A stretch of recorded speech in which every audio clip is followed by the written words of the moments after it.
Welcome to Carolina Sculpture Studio. My name's Clint Button and I'm a granite sculptor. Welcome to video number 184 of the Virtual Stone Carving Apprenticeship. All right, we're going to dive right into setting up the pointing machine. And first thing we got to do is we got to build a chassis or a croce, a cross. Okay, I've discussed how much better I like this pointing machine, this antique one here. I bought it from Dario, okay, from when he retired and I was opening the studio and was able to go down and buy his equipment. And he says, I buy it. He says, you want it, you buy it. You know, we don't just get everything for free just because, you know, there's some great fraternity or whatever, you know, a dollar bill is a dollar bill, man. Okay, so that's a good pointing machine, but the problem is it's slow to use. I like it a lot, but it's slow to use. I don't like the stylus as much because it tends to stick, it flexes, the whole frame does, just a million reasons. When we were protesting the Martin Luther King National Memorial statue being carved in China with nobody in the United States even given a chance to bid on it, a total screw job for the U.S. artisans, industry, everything.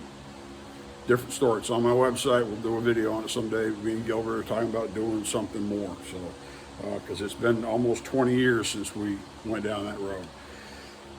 But anyways, when I was protesting that, saying we can do it right here, one of my masters, Angelo Ambrosini, gave me his pointing machine. He had previously, his nephew had it. That didn't work out, so Angelo got it back. And so I got to get this pointing machine that I had actually used during my apprenticeship, which was pretty awesome. It's really fast. This is such an efficient design because it doesn't have too many joints. And the joints that it does have are very, very easy to control. By loosening this joint right here, this screw, you can move this in and out and spin it very easily. And it's harder to do that on this that has the big clamps around the pipe. Okay, it just is. So I'd rather use this. Problem is chassis frames for croces tend to be pretty fat. So what I've used to get my overhang, because this is going to be mounted on top of the bust and on top of the stone, is I went ahead and I used a rip. This is a rip section of 2x4. Okay, this is 1.5 inches wide. Okay, and this is just running long. And I used a pair. The reason it's convenient to do this when you got to have the overhang, because this cantilever flexes a lot. It's hard to do this and have it stable if you have just a rod going out and down. This one you can see, if you look, this is bent because of all the time of hanging it up. So that's the stress that it endures. So to triangulate it works better. You can also take, because this is a 2x4 wide, you can put a section of 2x4 in between those, sandwich it, screw it, and you're golden. Now, the old way they do it, and they drive nails through and they putty and put plaster and put glue on them, yeah, screw that. Been there, done that, it's a joke. Doesn't work right. It works, but it ain't great. And what happens is you'll be working and you'll set it or you'll bump it or it'll get knocked over, because that happens. You'll drop this during work if you're not careful. And those nails or screws come loose and there's no way to just fix it in there that's really good. So for years I've used my piece of all thread with a nylock nut and a washer on each side. So I cut that in there with a Forstner bit, drill the hole through, tight enough that I could screw this through, tighten it up on both sides, and it's golden. Really easy to adjust perfectly. You can adjust this up and down to fine tune it exactly where you want it. You can make one of these a foot long. I've got some that are longer and some that are shorter. And then the wing nuts are on here so I can lock them against each other in order to hold it to run a wrench or my pliers to tighten these nuts. Okay, real simple.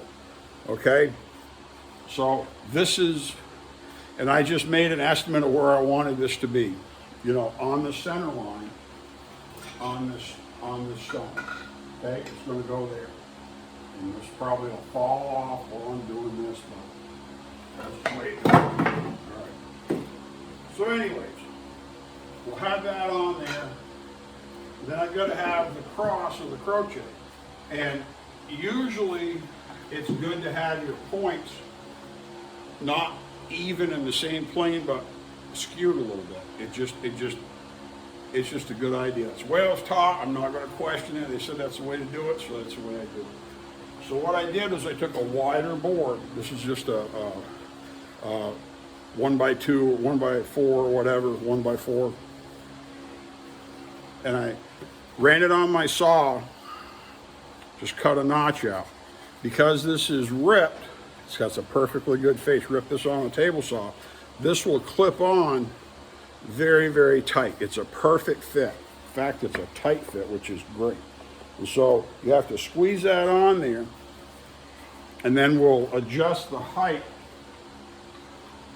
to where it needs to be. Now see, that's a little bit tall, so it's got to go down here.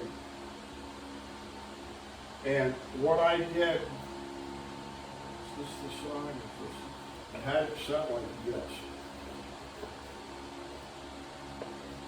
And I've already committed this point. Okay, this point is already with a hand machine, made a nice point. Okay, so what I did was I'm holding this up, basically, you know, by eye, and I went on here and I drew a line where this is. I'm going to drill a hole through this in order to put another one of these. I got to take these out of one of my old crochets. I'll take this out and I'll put it in here to install it, okay? And that way I'll know exactly where that one is. And then because this one is close, but I haven't permanently, I had cut a deep pit in it.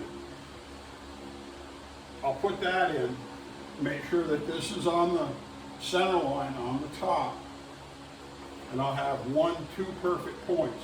Then I'll establish this one when I drill the second hole, okay? So I'm gonna drill one hole and start putting it together and start getting things ready, and I'll be back, okay? See you in a minute. If it helps you, because I laid this out on the center, you know, go ahead, I had my mark for my center line, so I went ahead and put a center line on here. It's very easy to put this center line on and align it and find my line right here, okay? And so that's where my point is. Then I can take my square and transfer it down. Now, because I like these to be offset a little bit, it would make sense for me to drill this one low, okay? Not in the middle of the board, because if I drill this low, that shifts it up and I can put the other one high, and then I've got my crooked. And if the board's in my way, I'll just cut it off. I mean, I can trim this down so it's not as wide, but it probably isn't going to be a big deal, because reaching down there, I'll point some, but I'll be carving, you know, we'll see how it looks. But I can easily come out from here and leave a shoulder and trim this way down to go over and have this be much more narrow on each side, and then it'll work well. Okay, be back in a minute. Okay, that's all together now. And this, if I put it in the hole, it lines up on that center line really, really well. So now what I'm going to do is I'm going to do a dry assembly.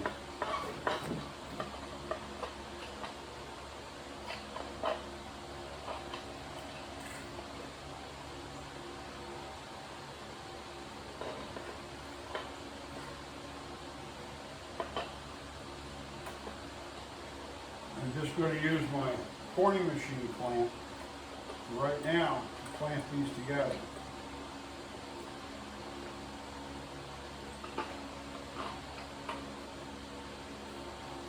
Now I'll go back and say it again and again and again.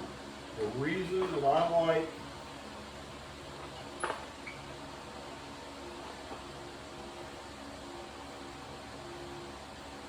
these screws, these pieces of threaded rod, is that they're so infinitely adjustable. And if for some reason, now when you drill the hole not a 1/4 inch, but drill it a little bit small, you know, just under a 1/4 inch. But what you'll be able to do is drill that hole, and see I'm going to go down just a tiny bit.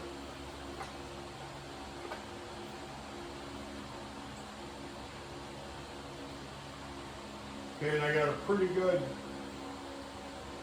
it's very, very horizontal, very vertical, very plumb. And I probably will leave this for now unless it gets in the way, because it's a nice way to hold the chassis. It'll also counterbalance it because you got a little longer weight lever.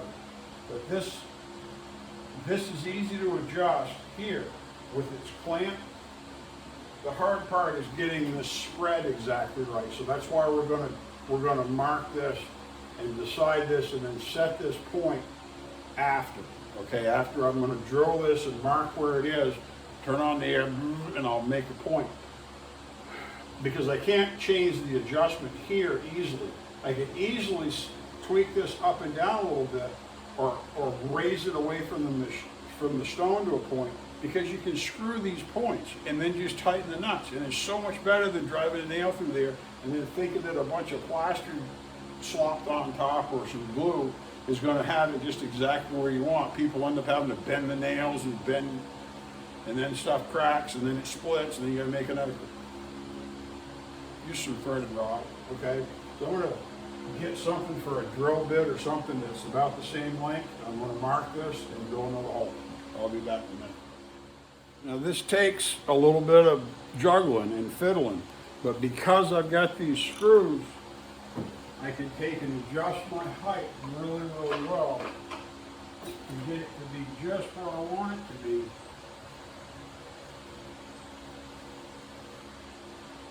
And it's like perfect. And, you know, do whatever you want. Put some screws in there, put a bunch of bubble gum on there, and tell me how it works. I don't care what the old man did. The old man probably walked to work. I bet you didn't. I bet you got in your air-conditioned fancy car and drove.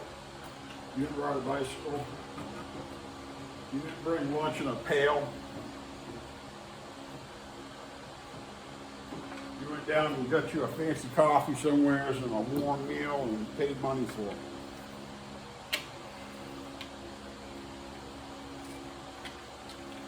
Now, something before I get too far that I want to point out.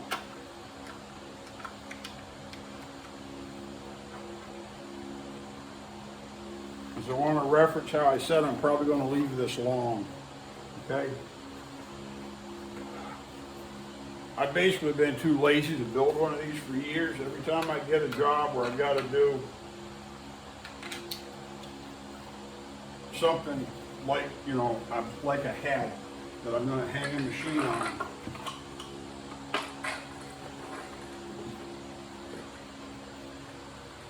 I just bail out and use Dario's machine. But I'm over that. I want one for real. And so I made these long so I can put a different piece of 2x4 in there, and I can go out another, you know, almost 6 inches, you know, 4 or 5 inches. That's plenty of room. And if this is longer, I can do the same thing. I could point a lot bigger. So I only notched this. I didn't cut a dado in. I only cut a dado in this cross piece, not in here, so I can go up and down. Because this will go on the wall. This is a really great piece. I've been meaning to make one for years, and finally have. You see, that's really great. And if I want to adjust it just a little bit, I'm going to probably adjust a little bit more when I cut my holes. I'll in nice and deep. We're all set. So I'm going to get a drill bit or something here the right length and mark this, and I'll be right back. I said I'd use a drill bit, and the reason is because if you get a set, they're all different lengths, and you can go down to the next one and take a little bit off, and you can get a really good fit.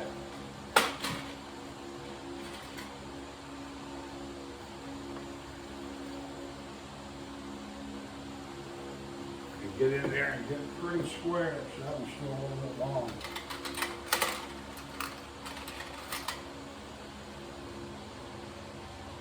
That one's short.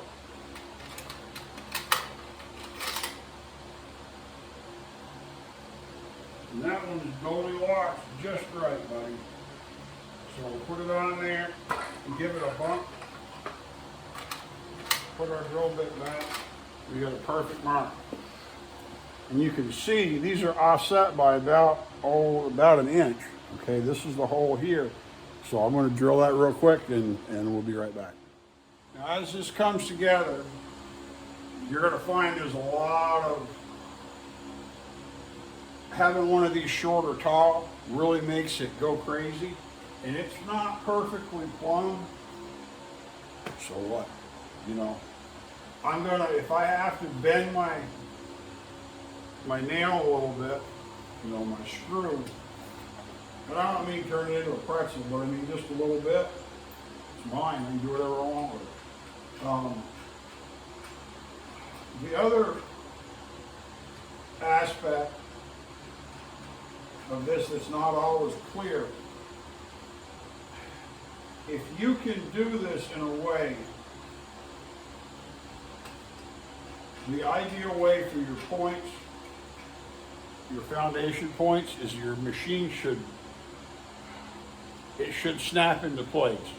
And I don't mean you've got to bend it ½ an inch to get it tight, but these should go in and they should really clip into place. And so when you install the pointing machine on the model and on the stone, it should be a very tight fit in order to make sure that you're where it needs to be. Because if it's a sloppy fit, it's a risk.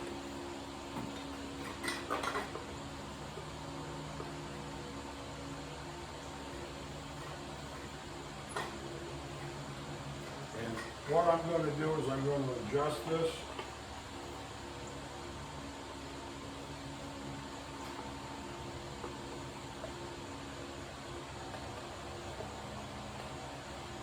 Where I want it to be.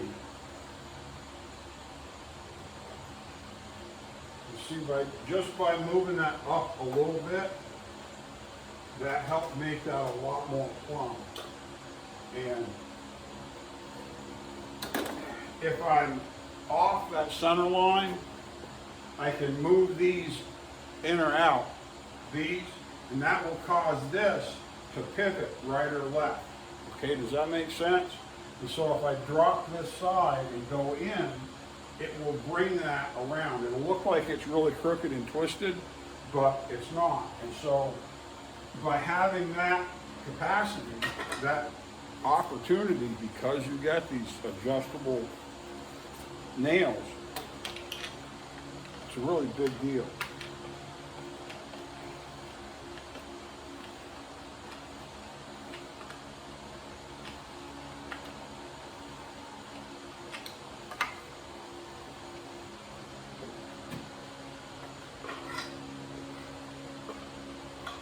So,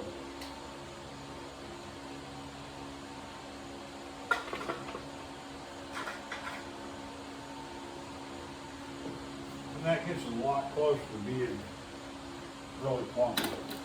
Okay, so I'm going to tweak this a little bit. When I get it where I want it to be, I'm going to put probably 4 screws in here, 1, 2 from this side, and at least 4. Maybe 3 and 2, I don't know, and I'll run them through, and I'll just take my grinder and dress them off smooth. You got to make sure that all of these ends are smooth enough that you're not going to get cut on it, because you'll get to working, and all of a sudden there's blood on the stone, and you can't have that. Okay, so I'm going to just do some fiddling, and just by moving that, got it a lot closer to being plumb, and I'll get this where I want it, and then I'll shoot my punch. So we'll be back in a bit. All right, I've got this set up pretty well. before I commit, and so I want to show you what I've done. So check this out. Okay, it isn't perfectly plumb, okay? But I also drilled these holes, just grabbed the drill and drilled them, so they're probably not perfectly square to the board. What's more important is that it's even distance all the way down here from the stone. If this is leaning out, like if this is out here and this board, instead of being like this, was tipped like this, the weight could cause it to fall off while you got the point machine on it. And what I did, I moved these around. Now this one's adjusted right out to the end, okay, because this is a little bit deeper. This isn't quite as deep. And so I've got, 3/8 of an inch, half an inch right there of adjustment. Before I commit this, what I did was I went up here and I ran this bolt up through. So I've got about an inch of adjustment potential on top. I shouldn't need that much, but it let me fine tune it. I can make a nice divot right here because I'm right on the center line. I can make a nice divot right there, and if I go, say I go 1/8 of an inch, it's easy to adjust this and still keep this really tight. Having one of them out to the end, it isn't the end of the world, but I wouldn't want to have it any more than that. When I cut this in, I may have to change the position of this one a little bit to compensate, because if this goes in order to keep that in, I'll have to push that in, and I may even have to adjust this a little bit more. So I may end up moving this. So this is the last thing I'm going to do. I'm going to turn the air on now and mark these holes. This distance, we'll take it with the caliper, okay? And then we'll swing it on the triangle and figure out exactly what that distance is. And then we can figure that, what we want to do is we want to put a center line on here to go up her. And the center line is going to go up like this. So it's going to go up through here. So the nail's going to be over here.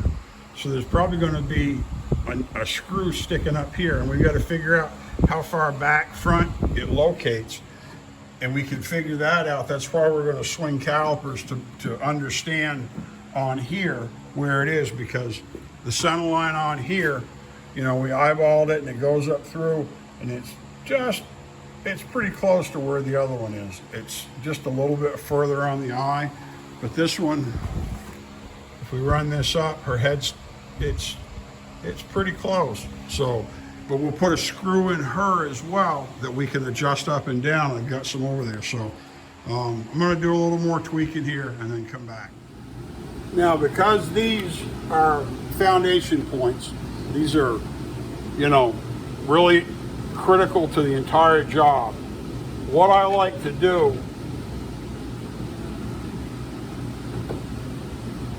what I was taught to do, is to mark them well with a point, and I'll go in here and I'll make this point. I'll also go in and service this one. It's pretty close to what I do. This one isn't at all. I'll mark the point, and then I'll go around it and I'll shave it, smooth it really well with just some regular machine chisels, okay? And that will give me something that I can keep colored red really well.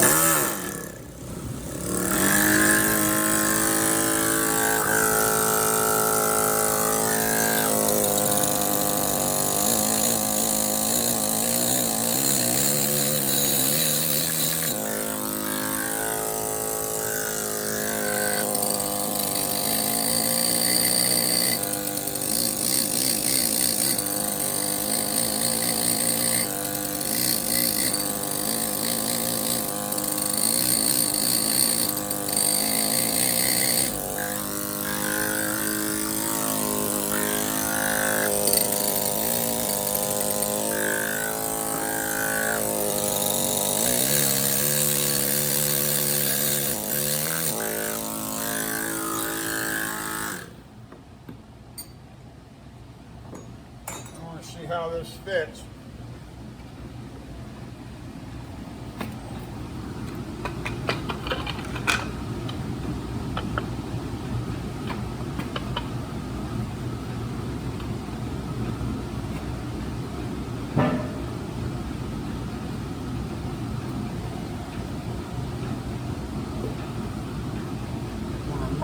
this on top.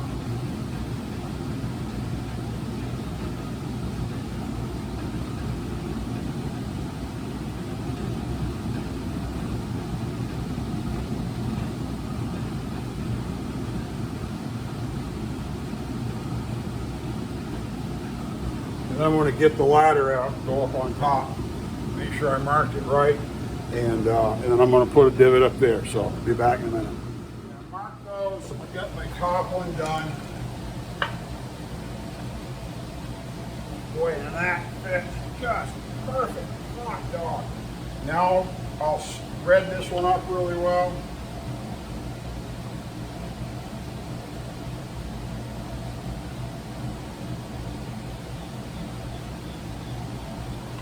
But that's the way it should be. Put it in there, and it fits just perfect. And what I can do is because I sunk that and made that deeper, I'm going to run this one out just a tiny bit.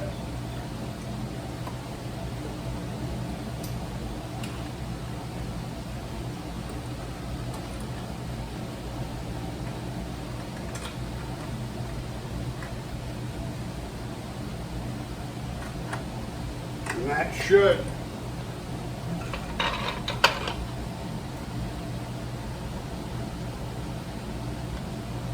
go just a little bit more. And that would get me to where it snaps.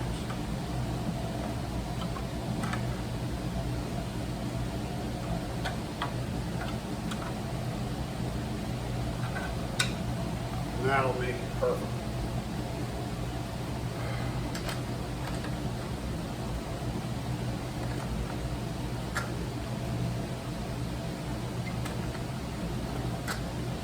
Now there's some things that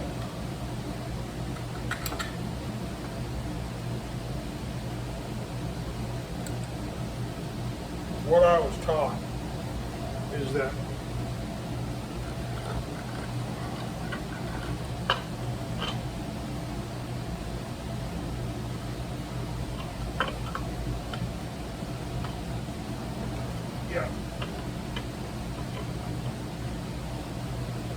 see, that gives it to where now it's tight. Before I could move it. This is snapped in, so I can make sure that I'm tight in, because this one, if I pull that out, I have to flex it just a little bit to get in there. So I can slow down and get a better read. And it also will make it more accurate and make it just a better job. One of the things that we were taught is that the croce, your chassis, is supposed to be made out of old lumber, okay? You can go buy new lumber, yeah, I know, whatever. But this was supposed to be made out of scrap. It's supposed to be made out of leftovers, something that somebody else had already used up. And you're giving the wood a chance to be special and to be honored and to be part of something bigger, because it was just crepe lumber. You know, this is all junk lumber that I got from one of the lumber yards that was returned and crooked and all warped and noodled up, and they sell it for a third of what it normally sells for, and it's going to be thrown away. It's going to be junk. You get nice straight short pieces out of it. You can rip the edge off some. It's all buggered up somewhere else. You get a great lumber, okay? Because we don't get crates like we used to. Usually used to take borrowed crates, but this is pretty good. This is a nice rigid chassis, and I can't clamp this on right now to show you what I would do, because this is the clamp. I'm gonna drill these now and put some screws in and wrap this up. But if I don't put a dado in this, I can use this main structure over and over and over again, which is what I'll do. And this will add to my inventory on the wall. So next time, I don't have to do all this. I may have to move my screw. I may have to move these, but I'll just reconfigure it. I won't have to rebuild it and make a brand new one. This was kind of complicated to figure out what I wanted to do that I could do. But there's a lot of versatility in this one. and it'll give me a chassis that goes, you know, pretty long. So if this doesn't turn out to be a problem, I'll just leave it alone. If it does turn out to be a problem, I can whack it off, and then I can just take and rip an edge off another board, off another 2x4, in order to have my long fitting, because this top piece is the important part. So I'm going to put some screws in here.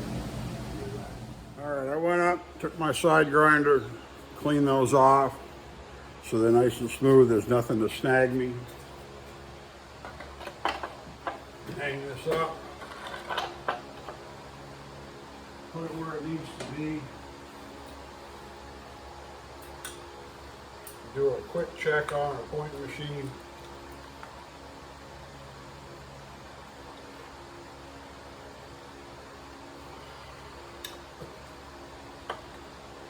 And it should be just great. If you do a different size lumber than what you're used to doing, make sure you check your clamp to see that it'll be big enough before you go to all this effort. I had a piece that was just a little bit thicker, and it basically didn't fit. And so now we've got the best point machine ready to go, nice, stable, everything. And so the next video we're going to come back and we'll work on putting foundation points here on the model. And the big thing will be, well, both these, make sure this clears. You see, this clears just fine. And then we'll have to mount a screw on her head where we want it to be. The ideal point on her top of her head is going to be well above where we're going to carve so we can clear it, okay? So that's what we're going to do. And we probably will have to make something for fixtures down below here. That's why I wanted her to not move, because we'll probably have to put these points, because they're a little low for this bust. They're right on the edge, and so I'll just make something to hold it. But I think we're in good shape. So it's a long video, I think. My name's Clint Button. I'm a granite sculptor here at Carolina Sculptor Student with the Virtual Stone Carving Apprenticeship. Thanks for coming in.